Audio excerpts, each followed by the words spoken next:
अस्सलामु अलैकुम वरहमतुल्लाहि वबरकातुहू। नहमदुहु व नुसल्ली अला रसूलिहिल करीम, अम्मा बाद। हाज़रीन गिरामी, मैं आप हजरात के सामने तावीज़ की शरई हैसियत पर कुछ लबकुशाई करने की जसारत कर रहा हूँ। तावीज़ की शरई हैसियत क्या है? तावीज़ पहनना जायज़ है, नाजायज़ है, बिदात है? इसका हम तफसीली जायज़ा लेंगे, लेकिन उससे पहले एक फार्मूला याद कर लें ताकि आपको कोई कन्फ्यूज़न ना हो, आपको कोई परेशानी ना हो, कोई शक और शुबा ना हो। इसलिए कि मार्केट में आपको हर तरह के लोग मिल जाएंगे। बाज़ लोग ऐसे मिलेंगे जो कहेंगे कि तावीज़ लटकाना पहनना बिदात है, शिर्क है, और बाज़ लोग ऐसे मिलेंगे जो तावीज़ से ही अपनी दुकान, अपना मकान और अपने औलाद को चला रहे हैं। तावीज़ी की बरकत से जो है उनकी पूरी जिंदगी चल रही है। इसलिए आदमी कंफ्यूज होता है कि ये जायज़ है कि नाजायज़ है, सही है कि गलत है। बहुत सारे लोग इसको नाजायज़ कहते हैं, हराम कहते हैं। बहुत सारे लोग अपनी पूरी जिंदगी उसी में लगाए हुए हैं, अपनी दुकान उसी से चला रहे हैं। तो एक फार्मूला याद कर लें। फार्मूला ये है कि जायज़ तावीज़ जायज़ है, नाजायज़ तावीज़ नाजायज़ है। ये फार्मूला आप याद कर लेंगे तो मुझे यकीन है कि कभी आपको कोई कंफ्यूजन नहीं होगी। और जायज़ तावीज़ जायज़ है, नाजायज़ तावीज़ नाजायज़ है, ये आप याद कर लें। अब हम अपनी गुफ्तगू को आगे बढ़ाते हैं कि नाजायज़ तावीज़ कौन सी है, उसकी दलील क्या है। नाजायज़ तावीज़ की दलील हदीस के अंदर मौजूद है। इमाम बुखारी रहमतुल्लाह अलैह ने अल अदबुल मुफरद के अंदर एक हदीस नकल की है हज़रत अब्दुल्ला इब्न मसूद रज़ी अल्लाह ताला अन्हु के हवाले से। हज़रत अब्दुल्ला इब्न मसूद रज़ी अल्लाह ताला अन्हु फरमाते हैं कि इन्न रुका व तमाइमा व तिवलता शिरकुन, के बिलाशुबा रुका, तमाइम और तिवला शिरक है। ये तीन लफ्ज अरबी के हैं। इसका माना क्या है? इसका माना हम अपनी तरफ से नहीं करेंगे। इसका माना सुननुल कुबरा के अंदर इमाम बैहकी ने और मिरकातुल मफातीह के अंदर मुल्ला अली कारी रहमतुल्लाह अलैह ने, अल्लामा इब्न क़य्यिम रहमतुल्लाह अलैह ने इन तीन लफ्ज का माना किया है। तमाइम का माना क्या है, रुका का माना क्या है, तिवला का माना क्या है। इन तीनों बड़े बड़े अकाबिर मुहद्दिसीन ने इसका माना किया है। गौर से समाअत फरमा ले। पहला लफ्ज है रुका। रुका का माना है कि ज़माने जाहिलियत में जो तावीज़ और गंडे और जो नुस्खे बनते थे उसमें जो कलिमात लिखे जाते थे तो उसमें बुतों के नाम भी लिखे जाते थे। तो बुतों का नाम जिन नुस्खों में और जिन तावीज़ में इस्तेमाल होता था उसको रुका कहते हैं। तमाइम उस तावीज़ को कहते हैं, उस नुस्खे को कहते हैं जो गले में डाला जाए या गले में लटकाया जाए ज़माने जाहिलियत के अंदर, और वो भी कुफ्रिया और शिरकिया कलिमात पर मुश्तमिल हो।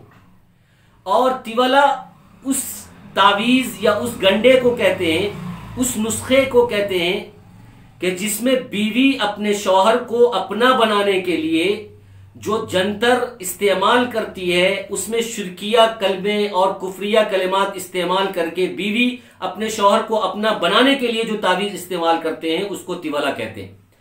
अल्लाह के नबी सल्लल्लाहु अलैहि वसल्लम ने तावीज़ की इन तीनों किस्मों को शिर्क और हराम करार दिया। यानी जिसके अंदर बुतों का नाम लिया जाता था और जो गले में डाला जाता था और उसमें शिरकिया और कुफ्रिया कलिमात होते थे, और जो बीवी अपने शौहर को अपना बनाने के लिए तावीज़ इस्तेमाल करती थी और उसमें शिरकिया और कुफ्रिया कलिमात इस्तेमाल करती थी। तो अल्लाह के नबी सल्लल्लाहु अलैहि वसल्लम ने फरमाया इन्न रुका व तमाइम व तिवला शिरकुन, कि ये तीनों शिरक है, हराम है। तो इससे ये बात समझ में आ जाती है कि हर तावीज़ हराम शिरक नहीं है और हर तावीज़ जायज़ हलाल नहीं है, बल्कि बाज़ तावीज़ जायज़ है, बाज़ तावीज़ नाजायज़ है। इसलिए शुरू में जो फार्मूला हमने आपको दिया वो फार्मूला फिर से आप याद कीजिए कि जायज़ तावीज़ जायज़ है, नाजायज़ तावीज़ नाजायज़ है। अब आइए हम बात करते हैं कि वो तावीज जो जायज है उसकी क्या दलील है। उसकी दलील मुस्लिम शरीफ के अंदर है। इमाम मुस्लिम रहमतुल्लाह अलैह ने एक हदीस नकल की है हजरत औफ इब्न मालिक रदी अल्लाह तआला अन्हु के हवाले से। हजरत औफ बिन मालिक रदी अल्लाह तआला अन्हु फरमाते हैं कि हम अल्लाह के नबी सल्लल्लाहु अलैहि वसल्लम की खिदमत में हाजिर थे। हमने ये तज़किरा किया अल्लाह के नबी सल्लल्लाहु अलैहि वसल्लम से कि अल्लाह के नबी, हम ज़माने जाहिलियत में जंतर मंतर तावीज़ का काम हम करते थे, गंडे का काम हम करते थे। इस सिलसिले में आपकी क्या हिदायत है, आपकी क्या राय है। अल्लाह के नबी सल्लल्लाहु अलैहि वसल्लम ने फरमाया इरिजू अलैया रुकाकुम, कि तुम अपनी तावीज़ें, तुम अपने नुस्खे मेरे पास लेकर आओ। फिर आप सल्लल्लाहु अलैहि वसल्लम ने जवाब दिया ला बअस मालम तकुन शिरकन, के औफ बिन मालिक को जवाब दिया अल्लाह के नबी सल्लल्लाहु अलैहि वसल्लम ने कि अगर तुम्हारी तावीज़ात में, तुम्हारे गंडे में, तुम्हारे नुस्खे में अगर कोई शिरकिया कुफरिया कलेमात ना हो तो इसमें कोई हरज की बात नहीं है, कोई परेशानी की बात नहीं है और कोई नाजायज होने की बात नहीं है। अल्लाह के नबी सल्लल्लाहु अलैहि वसल्लम ने औफ बिन मालिक को इजाजत दी, लेकिन एक शर्त लगा दी कि इसके अंदर शिरकिया कलेमात मालम तकुन शिरकन, शिरकिया कलेमात नहीं होने चाहिए। तो इस हदीस से समझ में आता है कि अल्लाह के नबी सल्लल्लाहु अलैहि वसल्लम ने तावीज लगाने पहनने की इजाजत दी है, जबकि उससे पहले वाली हदीस से यह बात समझ में आई कि तावीज की इजाजत नहीं है। लेकिन दोनों हदीस हम सामने रखेंगे तो हमको समझ में आ जाएगा। और भी इसके अलावा बहुत सारी दलील है, हमारी गुफ्तगू तवील ना हो इसलिए हमने दोनों मौजू पर एक एक हदीस पेश की है। दोनों हदीस को जब हम सामने रखेंगे तो ये बात समझ में आएगी कि जायज तावीज जायज है, नाजायज तावीज नाजायज है। इसलिए अहले हदीस गैर मुकल्लिद का कहना कि तावीज सिरे से शिर्क है, कुफ्र है, बिदात है, नाजायज है, नहीं पहनना चाहिए, फाड़ के फेंक देना चाहिए, मुशरिक हो गया आदमी, और बरगलाते हैं अहले हदीस और बहकाते हैं और फुसलाते हैं और सामने ये वाली हदीस पेश करते हैं कि इंदर रुका व तमाइमा व तिवालत शिरकुन, लेकिन फिर वो मुस्लिम की हदीस भूल जाते हैं, वो ज्यादती करते हैं। एक जुज को बोलना, दूसरे जुज को नहीं बोलना, एक मसला बताना, ये दूसरे मसले को नहीं बताना, ये शैतान का काम है। और जो मुसलमान होगा वो दोनों मसले को बताएगा, जैसे मैंने आपके सामने दोनों मसले को बताया कि नाजायज होने की भी शक्ल और जायज होने की भी शक्ल।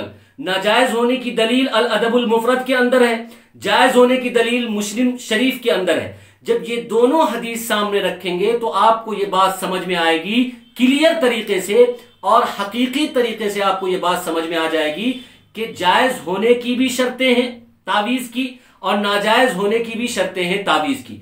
जायज होने की शर्तें, तावीज की जायज होने की 4 शर्तें हैं। नंबर 1, तावीज के अंदर जो कलिमात इस्तेमाल की गए हों वो कलिमात कुरान से हों, हदीस से हों। अगर कुरान और हदीस से ना हो तो कुरान और हदीस के मुताबिक कलिमात हो, पहली शर्त। दूसरी शर्त यह है कि तावीज देने वाले, तावीज लेने वाले दोनों का अकीदा सबब वाला अकीदा हो, जरिया वाला अकीदा हो, दवा के जैसा अकीदा हो, यानी वो उसको मुअस्सिर हकीकी ना समझता हो, उसको खुदा ना समझता हो। जैसे एक मरीज दवा खाता है तो उसका अकीदा यह होता है कि दवा खुदा नहीं है, शिफा तो अल्लाह ही देगा, दवा एक जरिया है सेहत के सही करने का। तो अगर यही अकीदा देने वाले का है, तावीज देने वाले का और तावीज लेने वाले का, कि तावीज खुदा नहीं है, तावीज एक जरिया है सेहत और बीमारी और परेशानी को दूर करने का, और सेहत तो अल्लाह देगा, शिफा तो अल्लाह देगा और परेशानी तो अल्लाह दूर करेगा, अगर इस अकीदे से दिया जाए तो जायज है। 2 शर्तें हो गई। तीसरी शर्त यह कि इसके अंदर कोई नाजायज हराम चीजें इस्तेमाल ना की गई हो तावीज के अंदर, बल्कि जायज और हलाल चीजें इस्तेमाल की गई हो, जैसे कि जाफरान है, पेल्सिन है, कलम है, कागज है, ये सब तावीज के अंदर इस्तेमाल होता है, तो ये जायज चीजें तो जायज है। चौथी शर्त यह है कि तावीज के अंदर जो कलिमात हो वो मफहूमुल माना हो, मालूमुल मुराद हो, यानी उसका माना समझ में आता हो, उसका लफ्ज समझ में आता हो। अगर किसी तावीज के माहिर को कोई तावीज दी जाए तो उसके लफ्ज को पढ़कर समझकर बता सके, तो तो ये 4 शर्तें होनी चाहिए कि मफहूमुल माना हो, मालूमुल मुराद हो, दोनों का अकीदा सही हो, उसमें बात और उसमें चीजें जो हो वो हलाल हो, उसके कलिमात जो हो वो कुरान हदीस से हो या कुरान हदीस के मुताबिक हो। ये 4 शर्तें पाई जाएंगी तो तावीज जायज हो जाएंगी। इसके बरअक्स तावीज नाजायज उस वक्त होगी जबकि उसके अंदर कुरान और हदीस के अल्फाज ना हो, या कुरान और हदीस के अल्फाज भी नहीं है और ऐसे अल्फाज हैं जो कुरान और हदीस के मुताबिक नहीं है। कोई सुरियानी जबान में, कोई शैतानी जबान में, कोई खन्नास की जबान में उसमें जो है तावीज लिखी जा रही है, तो तावीज जायज नहीं होगी। दूसरी चीज, तावीज के अंदर जो चीजें इस्तेमाल की जा रही है वो हराम हो, जैसे कि मुर्दे की हड्डी, गिलाजत, गंदगी, बहुत सारे लोग इस्तेमाल करते हैं तावीज के अंदर, तो ये भी तावीज जायज नहीं होगी। तीसरी चीज कि तावीज देने और लेने वाले दोनों का अकीदा अगर मुअस्सिर हकीकी और खुदा समझने वाला हो तो भी तावीज जायज नहीं होगी। चौथी शर्त यह है कि उसका जो तावीज का जो माना हो, तावीज का जो लफ्ज हो, अगर किसी माहिर को दिया जाए तो उसको समझ में ना आए, उसको लगे कि यह शैतानी और जिन्नाती जबान है, तो भी तावीज जायज नहीं होगी। तो जायज होने की 4 शर्तें हैं, नाजायज होने की 4 शर्तें हैं। तो जायज होने की शर्तें याद कर लीजिए तो नाजायज समझ में आ जाएगा, नाजायज होने की शर्तें याद कर लीजिए तो जायज समझ में आ जाएगा। तो हम अपनी तावीज को इसी पर परखेंगे तो हमको समझ में आ जाएगा कि कौन सी तावीज जायज है और कौन सी तावीज नाजायज है। अब एक दूसरी बहस उलमा के दरमियान यह छिड़ती है और हमेशा जो है अहले सुन्नत और अहले हदीस के दरमियान जो है बहस होती रहती है। वो बहस ये है कि तावीज को गले में लटकाना चाहिए कि तावीज को गले में नहीं लटकाना चाहिए। तो इस सिलसिले में भी वजाहत आप अच्छी तरीके से समाअत फरमा लें। पहले तो आप ये समझे, मैं इस पर दलील भी दूंगा, लेकिन आप अच्छी तरीके से समझे कि गले में तावीज लटकाना चाहिए या नहीं लटकाना चाहिए, ये मसला इख्तिलाफी है और ये इख्तिलाफ सहाबा में था, ये इख्तिलाफ उलमा में था। बड़े बड़े उलमा में भी इस मसले का इख्तिलाफ है और बड़े बड़े सहाबा में भी इस मसले पर इख्तिलाफ है। यानी बड़े बड़े सहाबी गले में लटकाने को जायज कहते हैं, बड़े बड़े सहाबी गले में लटकाने को नाजायज कहते हैं। बड़े बड़े उलमा गले में लटकाने को तावीज जायज कहते हैं और बड़े बड़े उलमा गले में तावीज लटकाने को नाजायज कहते हैं। तो ये इख्तिलाफी मसला है और हर दौर में था और शायद क़यामत तक रहेगा। लेकिन अब इस सिलसिले में जायज होने की दलील हम इसलिए दे रहे हैं कि आम तौर से गैर मुक़ल्लिद इस पर हमला करते हैं, अहले हदीस इस पर हमला करते हैं कि हमारे जो भाई परेशानी की वजह से हर शर्त के मुताबिक जो अपनी तावीज गले में डाल लेते हैं, तो अहले हदीस उसको कहते हैं कि देखो मुशरिक आ रहा है, मुशरिक जा रहा है। तो इसलिए हम एक दलील आपको जायज होने की गले में दे देते हैं। तिरमिजी शरीफ के अंदर इमाम तिरमिजी रहमतुल्लाह अलैह ने एक हदीस नकल की है जिसके रावी हैं हजरत अब्दुल्ला बिन अम्र बिन आस रदी अल्लाह तआला अन्हु। वो फरमाते हैं कि अल्लाह के नबी सल्लल्लाहु अलैहि वसल्लम एक मर्तबा, बल्कि अल्लाह के नबी सल्लल्लाहु अलैहि वसल्लम सहाबा को जब डर और खौफ होता था तो आप सल्लल्लाहु अलैहि वसल्लम उनको एक दुआ सिखाते थे। और वो दुआ क्या है? अऊज़ु बिकलिमातिल्लाहि ताम्माति मिन गज़बिही व मिन शर्रि इबादिही व मिन हमज़ातिश शयातीन व अन यहज़ुरून। अल्लाह के नबी सल्लल्लाहु अलैहि वसल्लम ये दुआ सहाबा को सिखलाते थे जब उनको डर और खौफ होता था। फिर जिनको ये दुआ याद होती थी वो खुद पढ़ लेते थे, लेकिन कुछ बच्चे ऐसे थे जो ये दुआ नहीं पढ़ पाते थे, तो सहाबा किराम इस दुआ को लिखकर उनके गले में डाल देते थे।